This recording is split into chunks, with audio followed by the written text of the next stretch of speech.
Ma'muriy javobgarlik to'g'risidagi kodeksning 185 prim 2 moddalarida buni olib yurish qoidalari bor.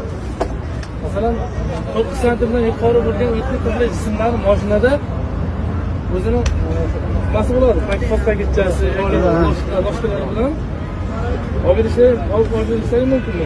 Masalan, shunday ochiq holatda bo'ladigan bo'lsa, bu bola ma'muriy javobgarlikning 185 prim 1 moddasi bilan bo'lgan ma'muriy bayonnoma qilib, biz 15 sutkadan 10 akalatgacha nimasi bor, jarimasi bor va 15 sutka qamoq jazosi ham tortiladi.